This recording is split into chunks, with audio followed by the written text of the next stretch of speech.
Welcome back to our YouTube channel Pathshala sir ji. आज हम class 10th के बचे हुए क्वेश्चंस कवर करेंगे जो कि 5 नंबर के क्वेश्चन आंसर्स हैं। बाकी हमने अभी तक के वीडियोस में कवर कर लिए हैं, ठीक है। तो 5 नंबर के क्वेश्चन आंसर्स हम अभी कवर करेंगे, ठीक। तो चलो स्टार्ट करते हैं। देखो फर्स्ट क्वेश्चन हमारा क्या बोल रहा है, 17 क्वेश्चन से स्टार्ट हो रहा है। Right 3 precautions for safe use of electric appliances. तो देखो 5 नंबर के क्वेश्चंस आपके 2 पार्ट्स में डिवाइडेड है, ए बी करके, ठीक है। तो अगर ये 5 नंबर के हैं तो कुछ आपके दो, जैसे कि 3 प्रिकॉशंस पूछे जा रहे हैं तो ये आपके 3 मार्क्स के हो गए, और आपको 2 डिफरेंस बताना होगा अल्टरनेटिंग और डायरेक्ट करंट में। तो ये आपके 5 नंबर के क्वेश्चन आंसर हो गए, ठीक है। तो पहले आपको क्या बताना है, प्रिकॉशन बताना है इलेक्ट्रिक अप्लायंसेस को यूज करते समय। आप जब इलेक्ट्रिक अप्लायंसेस यूज कर रहे हैं तो क्या क्या प्रिकॉशंस आप रख सकते हैं। तो देखो answer, all electric appliances should be properly earthed. जो भी इलेक्ट्रिक अप्लायंसेज आप यूज कर रहे हैं उसमें अर्थिंग प्रॉपरली होनी चाहिए, ठीक है, तभी आपका करंट सही तरीके से फ्लो होगा। सेकेंड क्या है, इलेक्ट्रिक वायर है, प्लग है, सॉकेट हो गया, होल्डर हो गया, जो भी आप यूज कर रहे हैं domestic, should be of high quality. कैसे होने चाहिए, हाई क्वालिटी के होने चाहिए। ऐसा नहीं है कि आप यूज कर रहे हैं और वो खराब हो जाए जल्दी, ठीक है। तो हाई क्वालिटी के आपको क्या करते हैं, क्या करना है, ये इलेक्ट्रिक अप्लायंसेज यूज करने हैं। थर्ड क्या है, for prevention against loading and short circuit fuse wires of proper material should be used. आपको शॉर्ट सर्किट से बचने के लिए क्या करना है, फ्यूज यूज करना है। और फ्यूज वायर्स भी क्या होने चाहिए, प्रॉपर और अच्छे मटेरियल्स के बने हुए होने चाहिए, ठीक है। नेक्स्ट क्वेश्चन क्या है, right any 2 differences between alternating and direct current. आपको अल्टरनेटिंग एसी और डीसी में क्या लिखना है, डिफरेंस लिखना है।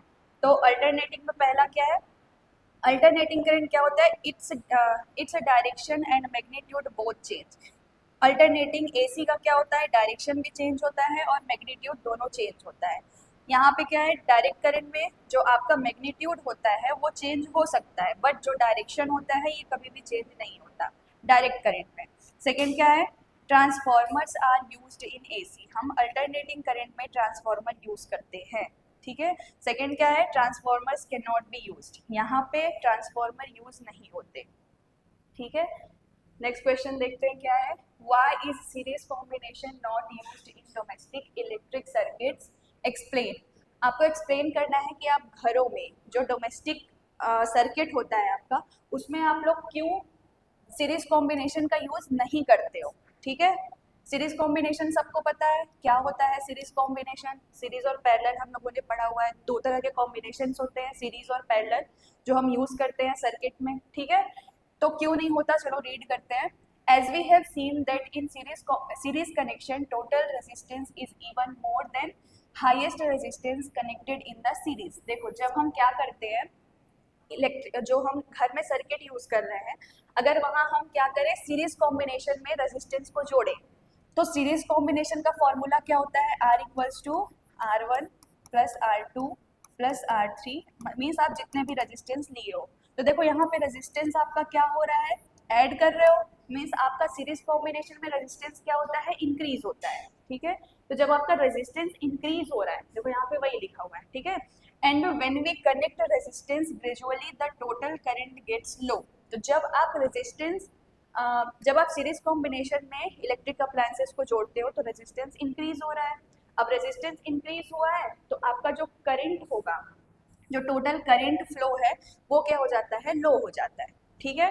जिसकी वजह से आपका बल्ब जो ग्लो नहीं कर पाता अच्छी तरह से, ठीक है। बट पैरेलल कॉम्बिनेशन में क्या होता है, पैरेलल का फॉर्मूला 1/R1 है, 1/R2 है। तो पैरेलल में जो रेजिस्टेंस होता है वो क्या होता है, डिक्रीज होता है। अब रेजिस्टेंस डिक्रीज हो रहा है, इसका मतलब आपका जो करंट होगा वो क्या होगा, इंक्रीज होगा। अब करंट इंक्रीज हो रहा है मतलब आपका जो बल्ब है, देखो lowered current increases. Due to this only we see that so far as we connect the resistance, light of indicator bulb increases। तो हमारा बल्ब भी होता है वो अच्छी तरीके से जलता है यहाँ पे, ठीक है। in our domestic all the appliances are connected in parallel combination। तो ये मेन रीजन है जिसकी वजह से हम जो डोमेस्टिक इलेक्ट्रिक सर्किट होता है वहाँ पे हम क्या करते हैं, सीरीज की जगह पैरेलल कॉम्बिनेशन का यूज करते हैं। सेकेंड क्वेश्चन क्या बोल रहा है, देखो why is tungsten almost exclusively used in making filaments of electric lamp. हम बल्ब में जो फिलामेंट होता है वो टंगस्टन का ही क्यों बनाया जाता है? तो हमें कुछ चीज़ें, कुछ पॉइंट्स याद रखनी है, जैसे कि जो टंगस्टन है, टंगस्टन का मेल्टिंग पॉइंट बहुत ज़्यादा होता है। मतलब टंगस्टन को अगर मेल्ट होना है तो उसको बहुत ज़्यादा हीट लगेगा, ठीक है, क्योंकि उसका मेल्टिंग पॉइंट हाई है। तो देखो, filaments of electric lamp are mostly made by tungsten के बने होते हैं। क्यों?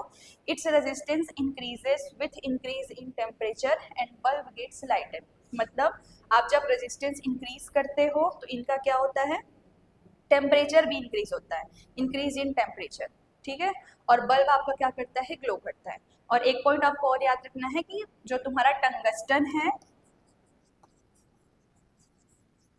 इसका मेल्टिंग पॉइंट क्या होता है, हाई होता है, ठीक है, इसका मेल्टिंग पॉइंट हाई होता है जिसकी वजह से हम यूज करते हैं। आगे चलते हैं, क्या है, एक्सप्लेन द फॉलोइंग। आपको इन सबको एक्सप्लेन करना है, क्या है, ओर, मिनरल, गैंग्स और फ्लक्स एंड इट्स टाइप, इन सबको आपको एक्सप्लेन करना है, ठीक है। तो देखो ओर क्या होता है, सबसे पहले ओर देखते हैं। और क्या होता है, these are the such compounds of metals which contain sufficient quantity of metal। देखो और क्या होते हैं, ये जनरली रॉक होते हैं, पत्थर, ठीक है, जो क्या करते हैं, बहुत ज्यादा क्वांटिटी में मेटल कंटेन रखते हैं, जिनमें मेटल्स होते हैं, ठीक है। We can get pure form of metal from ore easily. अब इनमें मेटल कंटेन है तो आप ओर से प्योर फॉर्म ऑफ मेटल ले सकते हो, निकाल सकते हो इजिली, ठीक है। All ores are used for metal extraction. हम सारे ओर्स का यूज करते हैं मेटल एक्सट्रैक्शन के लिए, मतलब आप सारे ओर से मेटल निकाल सकते हो, ठीक। ऑल ओर्स आर मिनरल, ये लाइन भी याद रखना है आपको। ऑल ओर्स क्या होते हैं, सारे ओर मिनरल होते हैं। एग्जाम्पल्स क्या है, जैसे हेमेटाइट है, बॉक्साइट है, ठीक है, सब तुम्हारे ओर के एग्जाम्पल हो गए। सेकेंड क्या बोल रहा है, मिनरल्स। मिनरल्स क्या होते हैं, these are such compounds of metals in which quantity of metal is very less and are found inside the earth with soil and other impurities। पहले इतना समझते हैं क्या बोल रहा है। देखो मिनरल्स क्या होते हैं, मिनरल्स ऐसे मेटल हैं, देखो this are such compounds of metals in which quantity of metal is very less. Minerals में क्या होती है, मेटल की क्वांटिटी बहुत ही कम होती है, लेस होती है, ठीक है, और ये कहाँ फाउंड होते हैं, अर्थ with soil and other impurities. ये सॉइल और अदर इम्प्योरिटीज के साथ मिलते हैं आपको अर्थ में, ठीक है, एंड आर कॉल्ड मिनरल्स, इनको हम मिनरल्स कहते हैं। It is difficult to obtain metal from minerals. Mineral से मेटल निकालना बहुत ही डिफिकल्ट है, क्यों, क्योंकि इनमें इम्प्योरिटीज है, ठीक है। उसके बाद all minerals can not be used for metal extraction. हम सारे मिनरल्स का यूज मेटल एक्सट्रैक्शन के लिए नहीं कर सकते, ठीक है। और ऑल मिनरल्स आर नॉट ओर, सारे मिनरल ओर नहीं होते, बट सारे ओर मिनरल होते हैं, ठीक है। इसका एग्जाम्पल क्या हो गया, क्ले है, माइक एक्सेट्रा, ये तुम्हारे मिनरल्स के एग्जाम्पल हो गए। अब आते हैं, देखो स्लैग, इसको तुम स्लैग कर लेना, ठीक है, ठीक है। स्लैग क्या होता है, देखो, in the process of smelting fluxes combined with impurities. देखो जब हमने ब्लास्ट फ्यूरनेस पढ़ा हुआ है, ब्लास्ट फ्यूरनेस में जब हम मेटल को क्या करते हैं, हीट करते हैं, ठीक है, ये तुम्हारा स्मेल्टिंग हो गया, ठीक है। तो the in the process of smelting flux combined with impurity, तो जब आप मेटल को हीट करते हो तो वहां पे क्या होता है, इम्प्योरिटीज के साथ फ्लक्स क्या होता हो जाता है, मिक्स हो जाता है, ठीक है, and form the melted substance. और ये मिक्स होके क्या बनाता है, एक मेल्टेड सब्सटेंस बनाता है विथ लो मेल्टिंग पॉइंट, जिसका मेल्टिंग पॉइंट क्या होता है, बहुत ही हाई होता है। इसको हम क्या कहते हैं, स्लैग कहते हैं, ठीक है। देखो सिंपली आपने ब्लास्ट फ्यूरनेस में मेटल को क्या किया है, हीट किया है, वहां पे इम्प्योरिटीज क्या करती हैं, आपके फ्लक्स के साथ मिक्स होती हैं, और वो क्या फॉर्म करती हैं, एक मेल्टेड सब्सटेंस फॉर्म करती हैं, जिसका मेल्टिंग पॉइंट बहुत हाई होता है, इसी को हम स्लैग कहते हैं, ठीक है।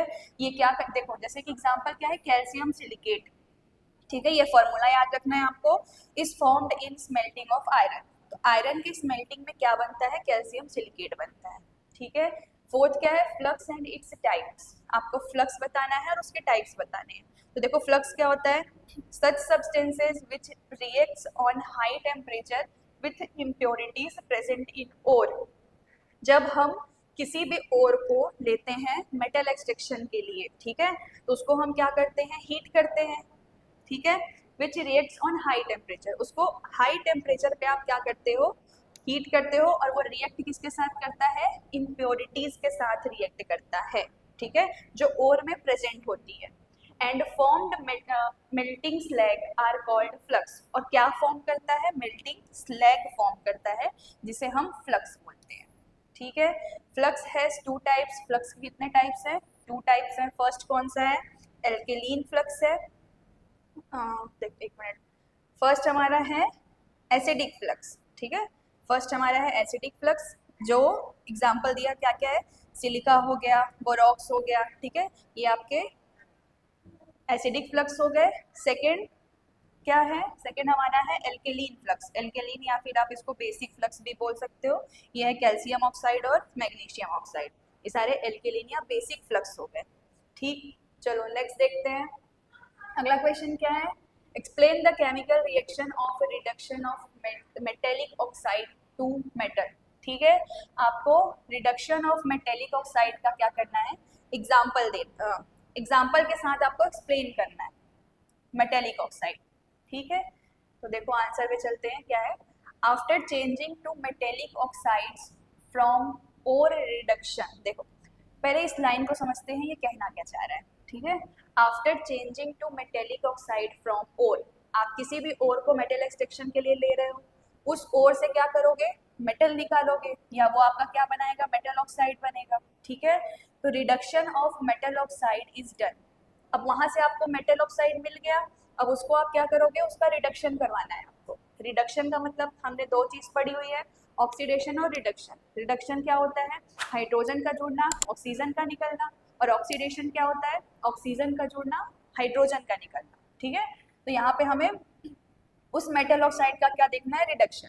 तो metallic oxide is heated with reducing agent and flux, तो ये हमने जो मेटल ऑक्साइड लिया है इसको आपको किसके साथ हीट करना है, रिड्यूसिंग एजेंट और फ्लक्स के साथ, then metal is obtained in liquid form, तो वो मेटल ऑक्साइड हमें किस फॉर्म में मिलता है, लिक्विड फॉर्म में मिलता है।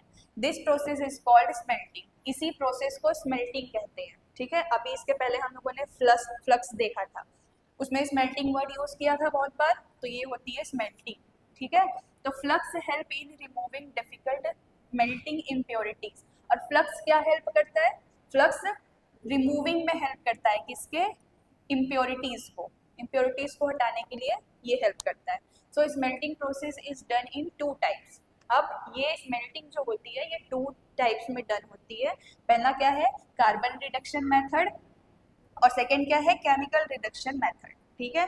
कार्बन रिडक्शन मेथड में क्या होता है, जो आपका रोस्टेड और कैल्सिनेटेड ओर है, ठीक है, जो रोस्टेड कैल्सिनेटेड ओर है ये रिएक्ट किसके साथ करते हैं, या हीट किए जाते हैं कोक और कार्बन के साथ, कितने डिग्री सेल्सियस पे, 7 to 1800 इन ब्लास्ट फ्यूनेस में, ठीक है, by which after reduction metal is obtain in melted form, ठीक, ये समझ में आया। देखो कार्बन रिडक्शन मेथड में हम क्या कर रहे हैं, जो हमारे पास रोस्टेड और कैल्सिनेटेड ओर है उसे हम कोक और कार्बन के साथ हीट कर रहे हैं, कहाँ पे, ब्लास्ट फ्यूनेस में, कितने डिग्री सेल्सियस पे, 700 to 1800 डिग्री सेल्सियस पे।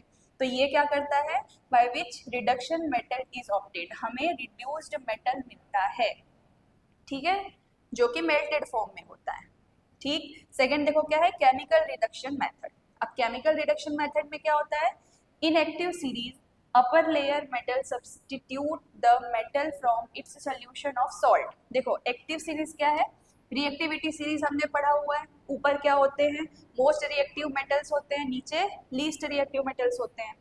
तो upper layer metal substitute the metal from its solution of salt, तो by using this method, by displacement method metal is separated. देखो क्या होता है इसमें, जो आपके मोस्ट रिएक्टिव हैं वो डिस्प्लेस हो जाते हैं किसके थ्रू, लीस्ट रिएक्टिव के थ्रू, मतलब मोस्ट रिएक्टिव मेटल्स की जगह लीस्ट रिएक्टिव आ जाते हैं, और लीस्ट रिएक्टिव की जगह मोस्ट रिएक्टिव चले जाते हैं, ठीक है, सेपरेट हो जाते हैं।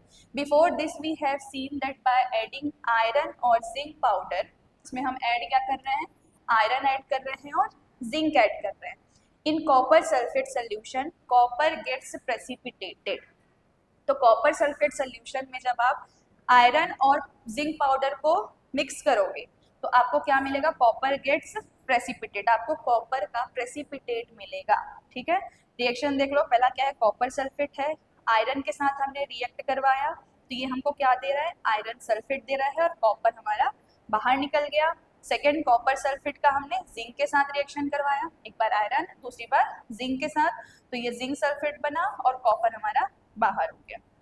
ठीक है, आई होप आपको ये समझ में आया होगा। ठीक है, नेक्स्ट क्वेश्चन देखो, why is the formation and excretion of urine necessary in humans. क्यों नेसेसरी है वो देखेंगे। तो every day many biological activities occur in our body, हमारी बॉडी में डेली बहुत सी बायोलॉजिकल एक्टिविटीज होती है। ठीक है, तो producing waste substance like urea and uric acid, और क्या प्रोड्यूस होते हैं, यूरिया और यूरिक एसिड जैसे सब्सटेंस प्रोड्यूस होते हैं। ठीक है, तो फ्रॉम प्रोटीन ब्रेकडाउन, किसके लिए, प्रोटीन ब्रेकडाउन के लिए। So this harmful nitrogenous wastes are removed from the body through urine by the excretory system.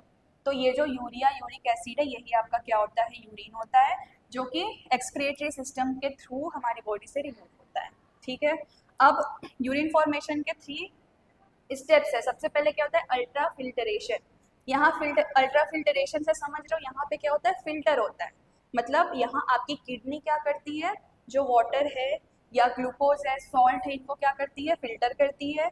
Second, रिब्सॉर्प्शन है, रीएब्जॉर्प्शन है। ठीक है, मतलब यहाँ पे जो आपका वेस्ट निकला है अगर उनमें कोई प्रोटीन या न्यूट्रिशन है तो उसे फिर से बॉडी एब्जॉर्ब करती है। और थर्ड है ट्यूबुलर सेक्रेशन, इसमें आपके बॉडी से जो आपका वेस्ट है, मीन्स जो यूरिया यूरिक एसिड है या जो यूरिन है वो आपकी बॉडी से बाहर हो जाता है। ठीक है, तो the final urine is collected in collecting tubules, stored in the urinary bladder में स्टोर होता है and released through the urethra से, हमारा यूरेथ्रा से रिमूव हो जाता है। ठीक है, चलो नेक्स्ट क्वेश्चन देखो क्या है, tell the differences between artery and vein. Artery और वेन में आपको डिफरेंसेस बताने हैं। ठीक है, तो आर्टरी और वेन्स में डिफरेंस देखते हैं। पहला डिफरेंस आर्टरी में क्या है, it carries blood from heart to tissue. देखो आर्टरी में ब्लड कहाँ से कहाँ फ्लो होता है, हार्ट टू टिश्यू ब्लड आता है, और वेन्स में ब्लड कहाँ से कहाँ फ्लो होता है, टिश्यू टू हार्ट फ्लो होता है। सेकेंड क्या है, pure blood flows in them accept in pulmonary artery. देखो आर्टरी में प्योर ब्लड फ्लो होता है एक्सेप्ट पल्मोनरी आर्टरी, मतलब जो पल्मोनरी आर्टरी है इसमें आपका इम्प्योर ब्लड होता है, बाकी सारी आर्टरीज में प्योर ब्लड होते हैं। यहाँ पे क्या है, impure blood flows accept pulmonary vein, यहाँ पे इम्प्योर ब्लड फ्लो होता है सारे वेन्स में, बट पल्मोनरी वेन एक ऐसा वेन है जहाँ पे आपका प्योर ब्लड फ्लो होता है। ठीक है, थर्ड डिफरेंस क्या है, blood flows with jerk and at high pressure. यहाँ पे आपका जो ब्लड फ्लो होता है वो जर्क और हाई प्रेशर के साथ फ्लो होता है। ठीक है, यहाँ पे जो ब्लड फ्लो होता है वो स्लो होता है एंड विथ लो प्रेशर के साथ फ्लो होता है। फोर्थ क्या है, its wall are thick and elastic, इसके वॉल आपके थिक होते हैं और इलास्टिक होते हैं। यहाँ पे जो वॉल होती है वो थिन होती है, मतलब पतली होती है, और लेस इलास्टिक होती है। फिफ्थ डिफरेंस क्या है, it gets emptied after the death of organism. Emptied का मतलब खाली हो जाना, तो डेथ ऑफ ऑर्गेनिज्म, ऑर्गेनिज्म के डेथ के बाद ये क्या हो जाता है, खाली हो जाता है, एम्प्टी। और यहाँ पे after the death of organism, यहाँ ऑर्गेनिज्म के डेथ के बाद भी इनमें ब्लड रिमेन्स रहते हैं, ब्लड रहते हैं। ठीक है, लास्ट क्या है, it lies deep in the body. ये हम आर्टरी क्या होती है, हमारी बॉडी में बहुत ही अंदर लाई करती है, और it lies at the upper surface of the body, और वेन्स हमारी बॉडी के अपर सरफेस में होता है। ठीक है, समझ में आ गया। तो आज के लिए इतना ही, आपका सैम्पल पेपर 1 कंप्लीट होता है यहाँ पे। ठीक है, आई होप आप अच्छे से पढ़ाई कर रहे होंगे और ये आपके लिए हेल्पफुल होगा। अब नेक्स्ट सैम्पल पेपर हम जल्दी ले आने का ट्राई करेंगे। Thank you so much.